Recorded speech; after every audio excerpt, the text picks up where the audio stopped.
How's everyone doing? Are we excited for today? Did you enjoy the food? Was the food good? Yeah. What was your favorite part of the food? Brisket. Brisket? Burger? The ribs? The cheese balls? Yeah, the cheese balls were fire. They were so good. I was loving them. Anyone else? Everything. Anybody else? Hamburgers. The what? Everything was good, I know. All right, awesome. So, guys, my name's Sebastian Matta. I am a history teacher here in China, but I'm going to be talking to you guys about a topic that I'm very passionate about, and I hope that you guys enjoy it, which is the psychology in leadership and sales. Yeah, here we go. I was planning on having a clicker, but I forgot to bring my clickers, so I'm going to have to be doing this a lot, so sorry about that, guys. But anyway, the psychology of leadership in sales. So before we get started and I tell you guys everything I'm going to be telling you guys about, I want to ask you guys, who are some of the greatest leaders that you know? I want you guys to think about that. Who are some of the greatest leaders that you know, or maybe personally you know, or someone, or a great leader that you know of? Maybe it's not someone you know personally. So can anybody share? Who's a great leader that you know? Jesus, yes. I agree. He is, in my opinion, and I think we would agree, he is the best leader that we can learn from. Anybody else? Alexander the Great. Good. Anybody else? Who? Say it louder. Go ahead.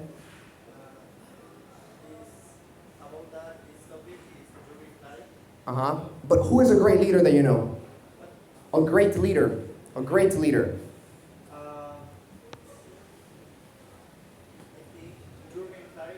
Okay, good. Anybody else? No? Okay, let's continue. So, what makes them a great leader? Have you ever thought about that? When you think of great leaders, have you ever thought about what makes them a great leader? No? Good. Most of us don't really think. Okay, good. Go ahead.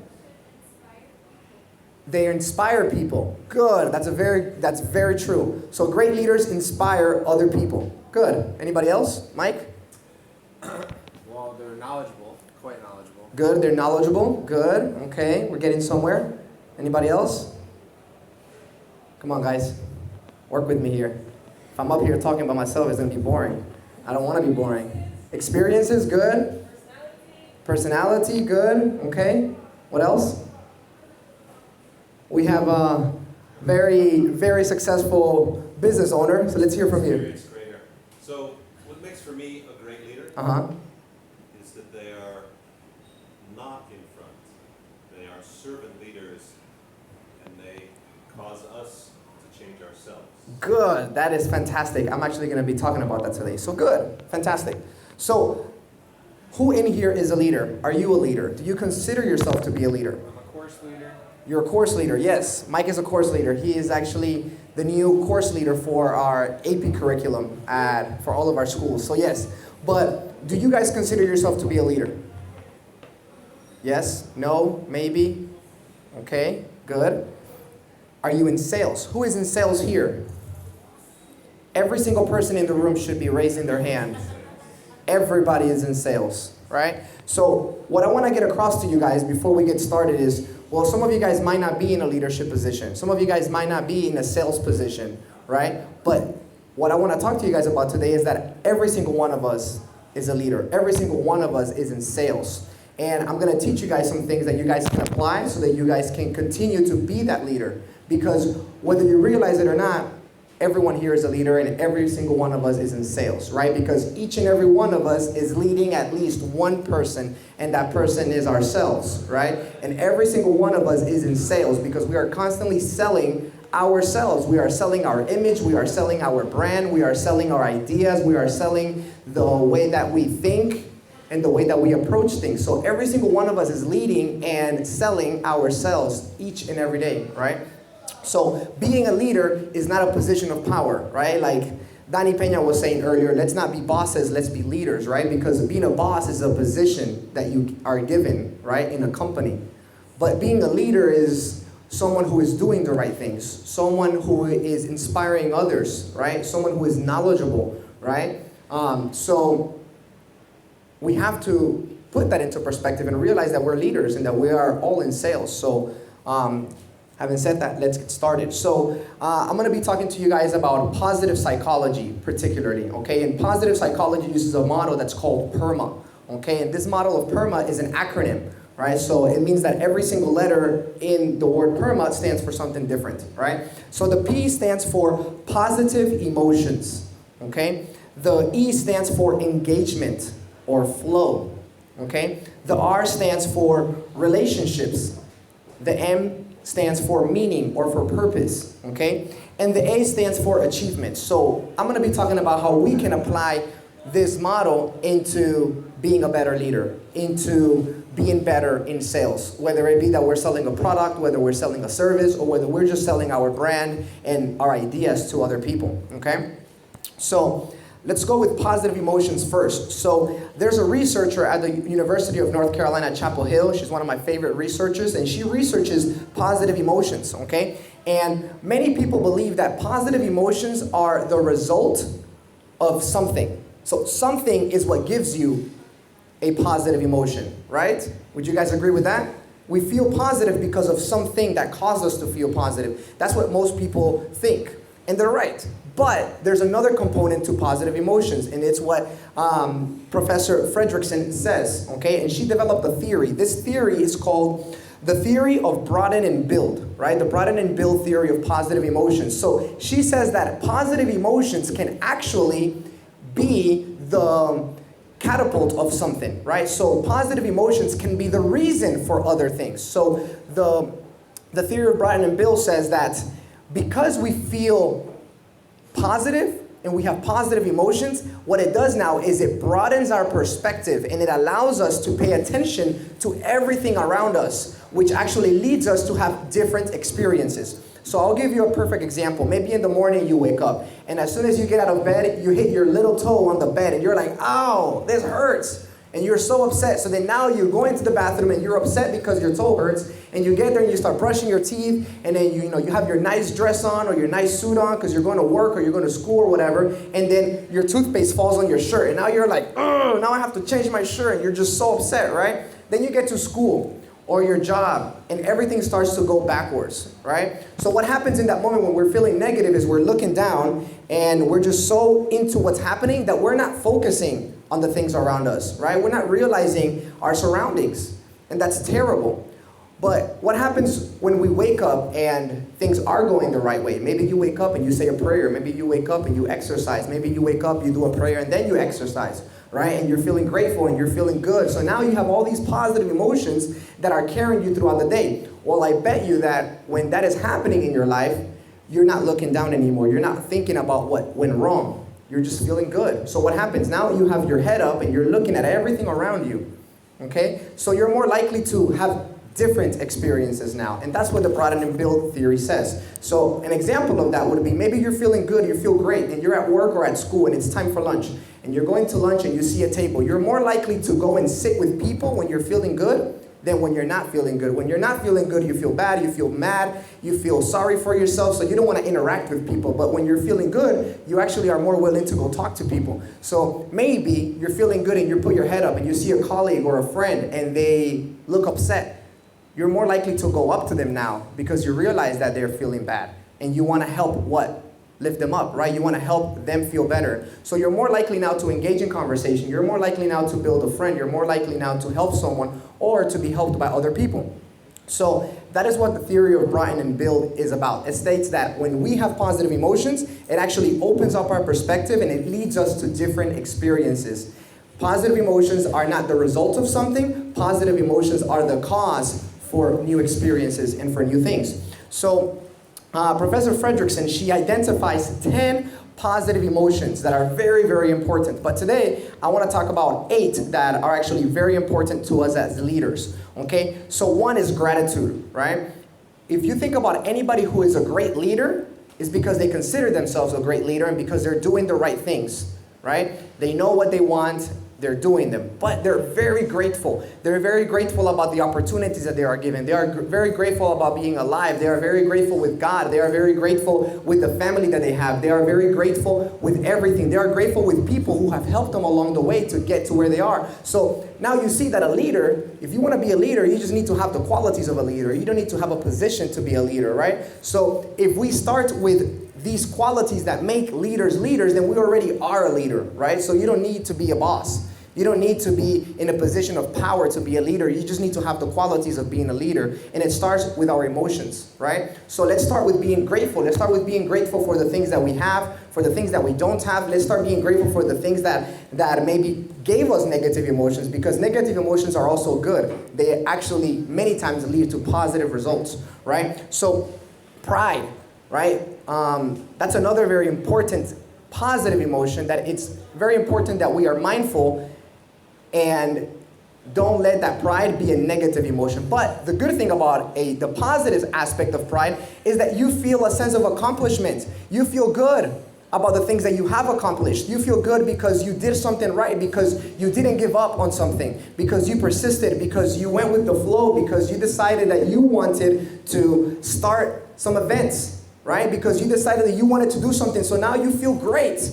Great leaders are proud of what they have accomplished, but they don't let that pride get in the way of another very important aspect of being a leader, which is people, right? And we're going to be getting a little bit more into that. Interest, right? This emotion of interest is what we feel when we are curious about something, when we want to learn something different and something new. Great leaders are constantly learning. There is not a great leader who doesn't read, who's not constantly trying to learn and improve their knowledge on what they already know, improving their knowledge on their industry or on their particular field, but they're constantly trying to learn new things that have nothing to do with their field, right? So it's very important that we are constantly, as leaders, feeling this emotion of interest in new things, okay?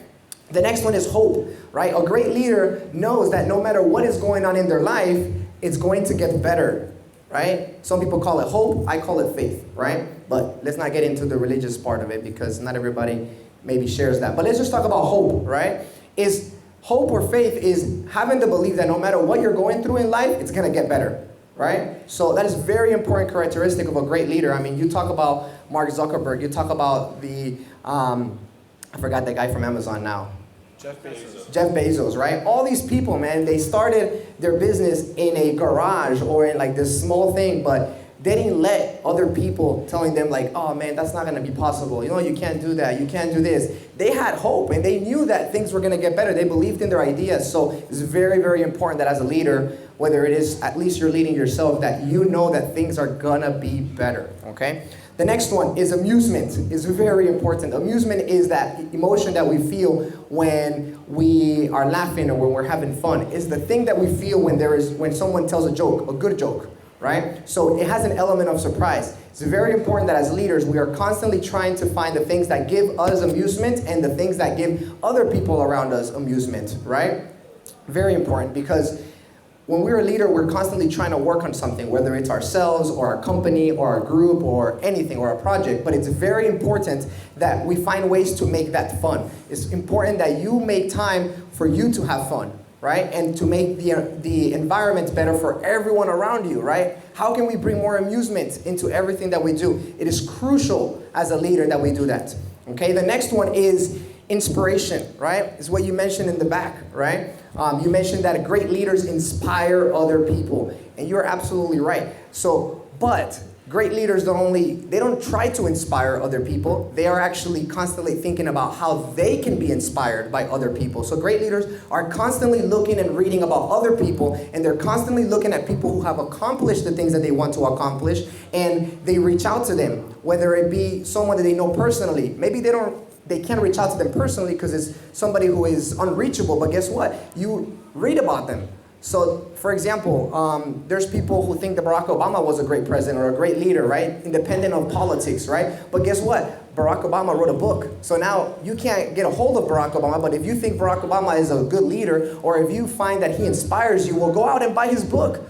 Learn about his life. Learn about the things that actually made him successful, right? So, Be inspired. As a leader, you have to be constantly looking at people who are inspiring you. Find people that are going to inspire you, because when you find people that are going to inspire you, then you all of a sudden become an inspiration to other people, right? And that's what a great leader does, okay?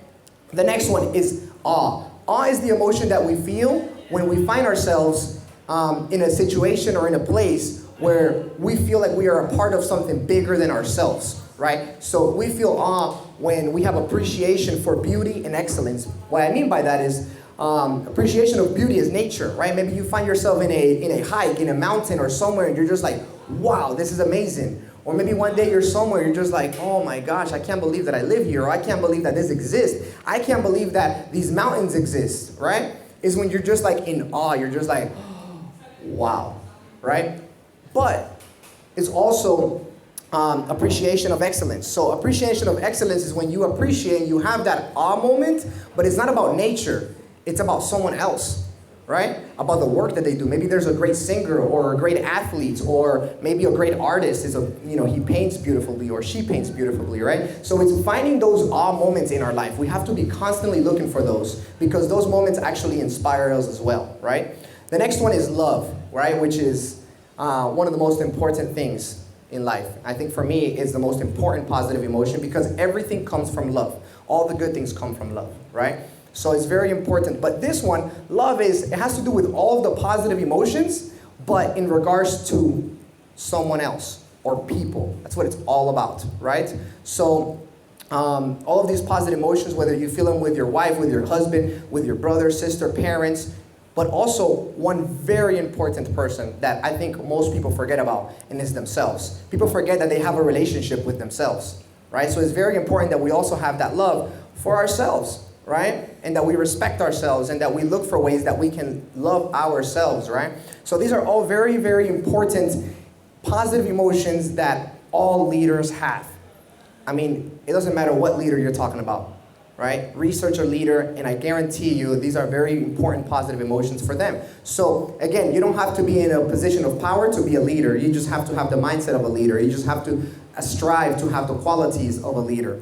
Okay, so that's why I say that all of us are a leader, right? And all of us are in sales, because we're constantly leading ourselves and selling our image.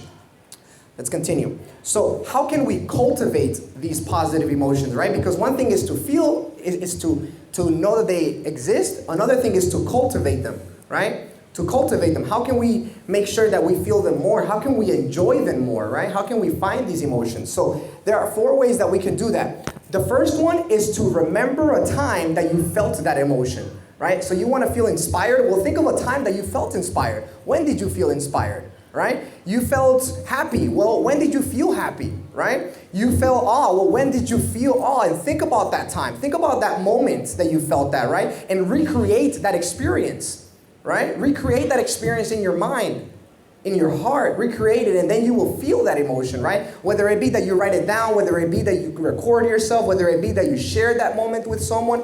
That is how we can cultivate these positive emotions, is by reliving them. And we're reliving them by remembering them, okay?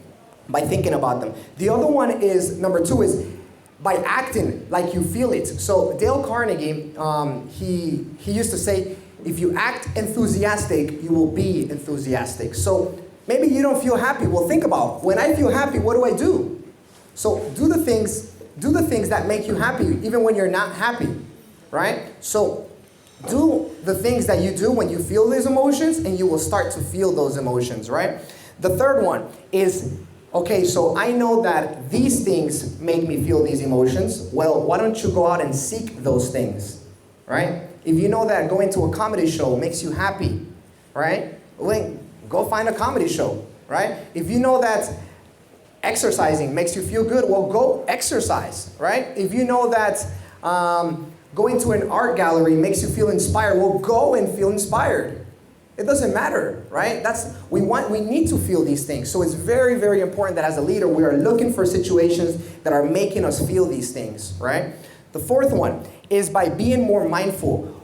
We are never living in the moment, right? We are always living in the past and feeling bad or feeling terrible, or we are always feeling nervous and looking ahead. We are never in the moment, right? Right now we live in a moment where digital life is just taking over our lives, right? So maybe we're having dinner, maybe we're having lunch, maybe we're in classroom, we're somewhere, and we just can't get off the phone, or we can't get off this, or we can't get off that, and we're really not there. We're really not enjoying the moment. So when that happens, we don't allow ourselves to feel anything. We're not allowing ourselves to understand, like, wow, like, I haven't seen this person in a long time, and I'm so happy to be here, I'm so happy to see them, and I'm feeling all these things, but you don't even take a moment to think about the feeling that you are actually feeling, so then you can't cultivate it, right? So you should actually be in the moment, right? When you are experiencing a positive emotion, realize that you are feeling that positive emotion, right?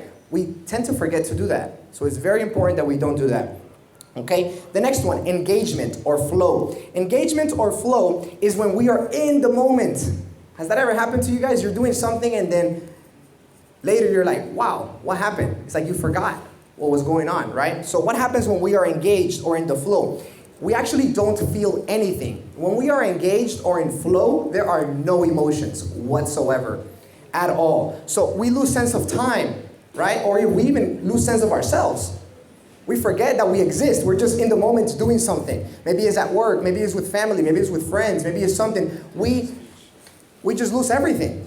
Sometimes we're like, wow, 5 hours went by. When did 5 hours go by? It's because you were in the moment. You were in flow. You were engaged, right? Or maybe you feel like so much time has gone by, but really only like 3 minutes have gone by. You're just like, what? Because you lost sense of time, right? And that's very important for us to do, right? Very, very important for us to do, to be engaged. So you guys need to think about what makes you feel that. What do you do that makes you feel like you lose track of time, right? It's very, very important because our mind always has so many things going on that we tend to forget, right? And we don't focus on what we're doing. So just be in the moment. As a leader, if you want to work on your business and you're doing something, right? You're doing a task, you're doing something that you hate to do. Because let's face it, everybody has a job or their own business, and there are things about our jobs or our business that we hate to do. But guess what? We have to do them, and we have to do them effectively if we want to be able to continue to grow. But we can't do that if we're not in the moment focusing on those things. But instead, we're thinking about what happened yesterday. We're thinking about what we're going to do tomorrow. Or we're thinking about how much we hate to do this task that we're doing. Don't think about that. Just do it and be in the moment.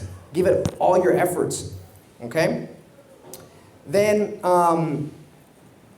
let's also think about when is it beneficial for us to be engaged, right? So we have to, if we want to be engaged and be in flow in the things that we have to do, we actually, before that happens, we have to think about, okay, when is it beneficial for me to let everything go and just focus on what I'm doing? So think about that. And acknowledge that, so that next time that you're in that moment, in that situation, you can be like, okay, I need to focus. I need to be in this moment. I need to engage. I need to engage with myself. I need to engage with this person. I need to engage with this project. I need to let everything go. But we can't do that if we don't acknowledge beforehand that we actually need to do that, right? Because we're just in overdrive so much that we just forget. We're like robots sometimes.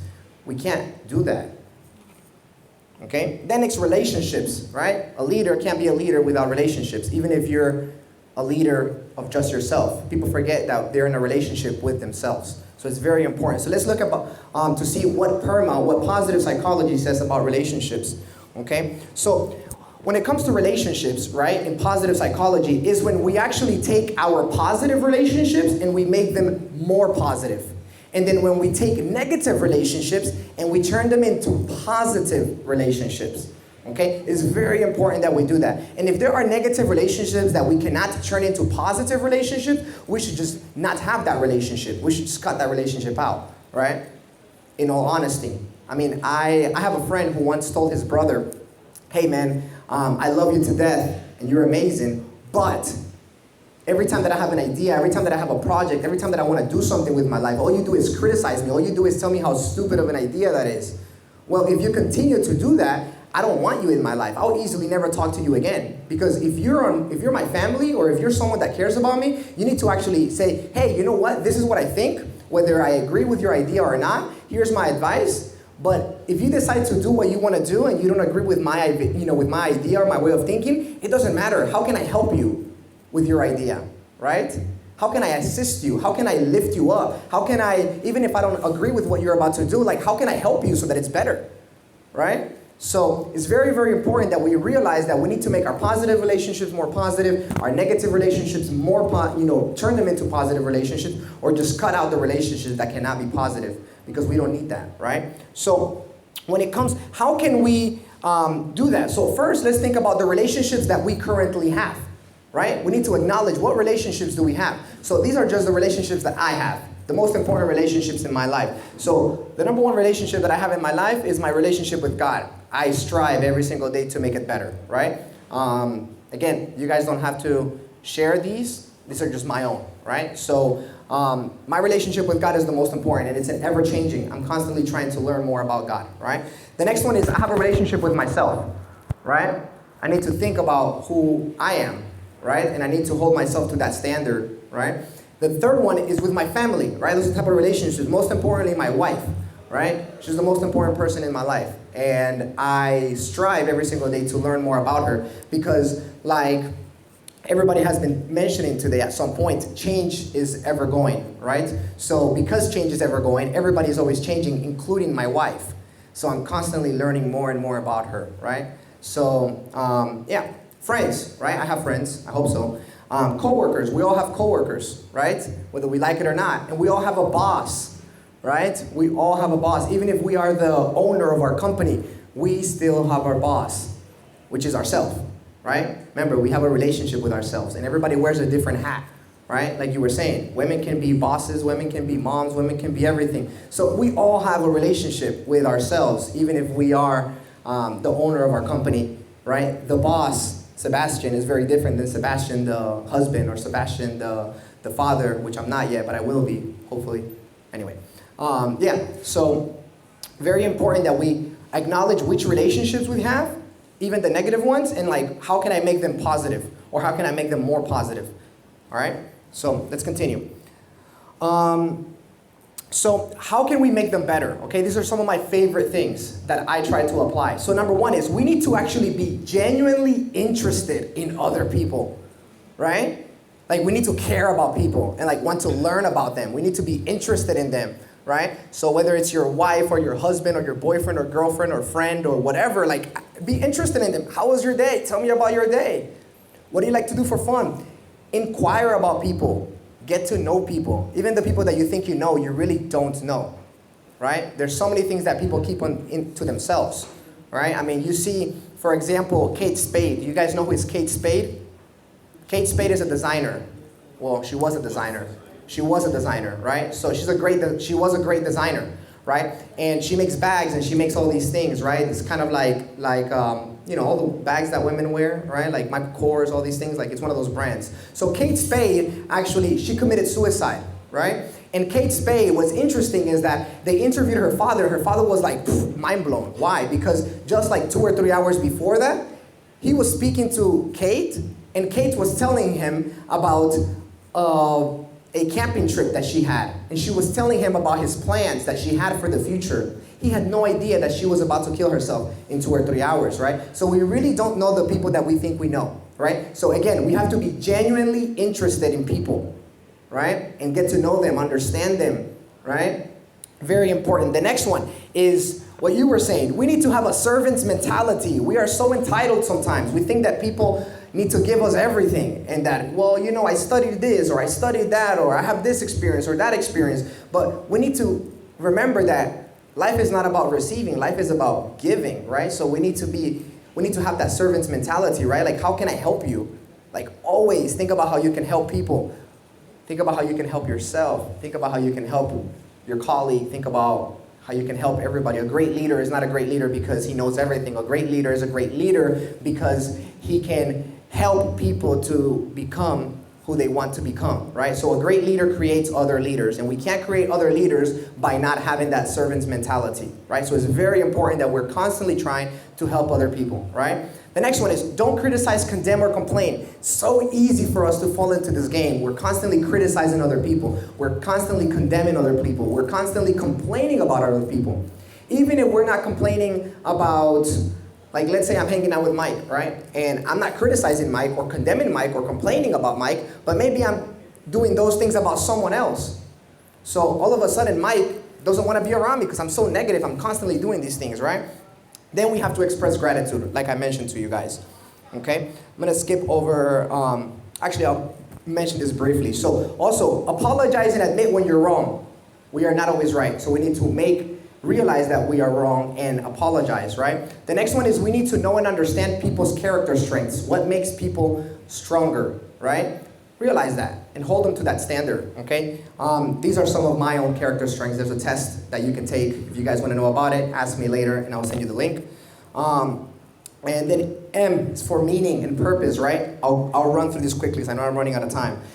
So we have to think about what is the meaning and purpose of our life?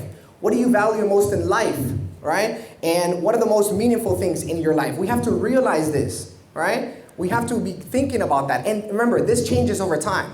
If you ask me now, what do I value now? What is the most meaningful thing in my life? What is my purpose in life? Today is very different than if I would have answered this question 10 years ago. So we just have to realize that it's ever changing, right? Also, our time is very valuable and very limited. So don't waste time doing things that don't support the things that are meaningful and purposeful in your life. Okay? Achievements. Okay, this is the last part, I promise. So we need to be constantly working towards achievements. Okay? This means that we need to always have goals. And we also need to remember and keep track of the things that we have accomplished and we have done before. Because when we're trying to work on our goals, there's always obstacles, there's always things that set us back.